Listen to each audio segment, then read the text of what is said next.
आप देख रहे हैं फ्यूचर एक्सप्रेस। असद बरनपति हमारे साथ बने हुए हैं और बात करते हैं सेबी की उस रिपोर्ट की जो कल शाम आई। दरअसल सेबी ने FY22 FY24 के बीच FNO सेगमेंट में घाटे मुनाफा रिपोर्ट जारी की है और इसके मुताबिक पिछले 3 सालों में 93% इंडिविजुअल ट्रेडर्स को इक्विटी FNO ट्रेडिंग में घाटा हुआ है, जबकि अकेले FY24 में करीब 91% इंडिविजुअल ट्रेडर्स को FNO सेगमेंट में घाटा हुआ है, जिनकी संख्या करीब 73 लाख है।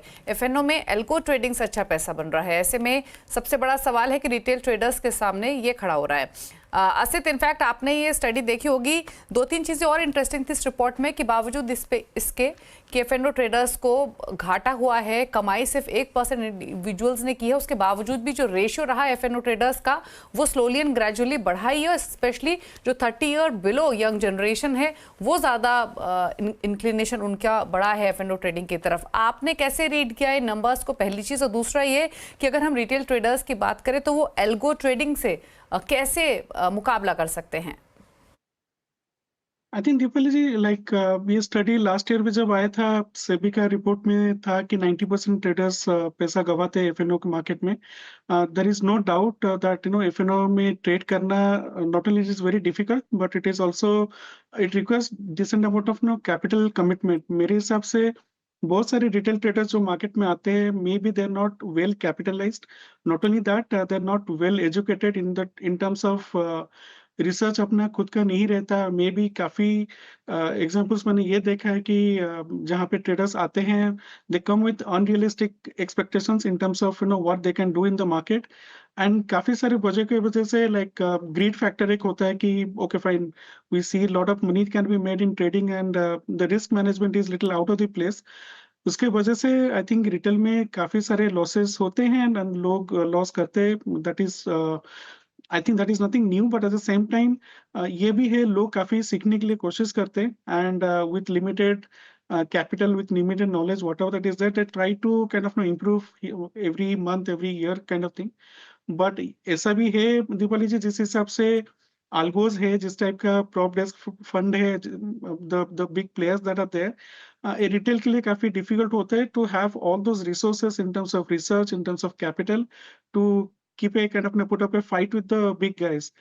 Yes, it is difficult, but ये भी दीपाली जी नहीं भूलना चाहिए कि हर एक फील्ड में कहीं पे भी एक्सीलेंस को हमें अटेंड करना हो तो वो एक्सीलेंस का परसेंटेज काफी कम रहता है। हमारे क्रिकेट टीम में कितने लोग हम मतलब more than FNO traders, there are so many people who wants to play for the nation, not many make it to the nation, right? उसका परसेंटेज निकालें तो और भी कम होएगा। The people who can of aspire to be an IAS officer, not many people get into that league of becoming an IAS officer. So हर एक field में जहाँ पे भी एक्सीलेंस चाहिए होता है वहाँ पे परसेंटेज हमेशा कम रहता है। बट या that is what we thought would be. अच्छा, क्विकली संक्षेप में एक चीज़ और असित, क्या टिप आप देना चाहेंगे हमारे व्यूअर्स को जो FNO ट्रेडिंग में डील करते हैं? साइज को लेकर पोजीशंस मतलब अपनी हल्की रखें अगर आप ट्रेडर हैं, साथ ही साथ नेकेड बाइंग सेलिंग के बजाय अगर स्प्रेड पर फोकस करें तो क्या वो बेनिफिट कर सकता है? आई थिंक दीपाली जी सबसे बड़ा जो इश्यूज होता है दैट इज अनरियलिस्टिक एक्सपेक्टेशंस कि हम जिस हिसाब से कैपिटल ब्रिंग करते हैं मार्केट में और उस कैपिटल को बेस करके हम कितना रिटर्न कमाना चाहते हैं। अगर कैपिटल जो भी कैपिटल है, मतलब just to ensure that certain amount of capital is at risk, आप उसको हेजिंग करके पोजिशंस कैरी करना चाहिए। या जैसे अगर एफएमएनओ में नहीं होता है, it's always better to get into cash segment और एसआईपी करने के लिए मार्केट से जुड़ा रहे। बट कौन से तरीके से मार्केट से बेनिफिट कमाया जा सकता है ये एक इंडिविजुअल के ऊपर डिपेंड करता है। मेरे हिसाब से अगर एफएनओ में नहीं हो पा रहा है, which is absolutely fine, they can always invest in SIP, they can always get into the cash market in terms of investment. अगर FnO definitely requires lot of effort, there is no doubt on that, lot of risk management, lot of screen time. अगर वो नहीं हो पाता है because of other commitment, it is better to shift to kind of cash segment and other segment of the market. Okay, चलिए, पर important reveal है सेबी की तरफ से और सभी FNO ट्रेडर्स के लिए एक मैसेज भी है कि थोड़ा सा अलर्ट रहें और जैसा असित ने भी कहा उन बातों का ख्याल रखें। रुक रहे हैं एक ब्रेक के लिए, ब्रेक के उस पर बात करेंगे सस्ते ऑप्शन की जो कराएगा बड़ी कमाई। चल वापस आते हैं।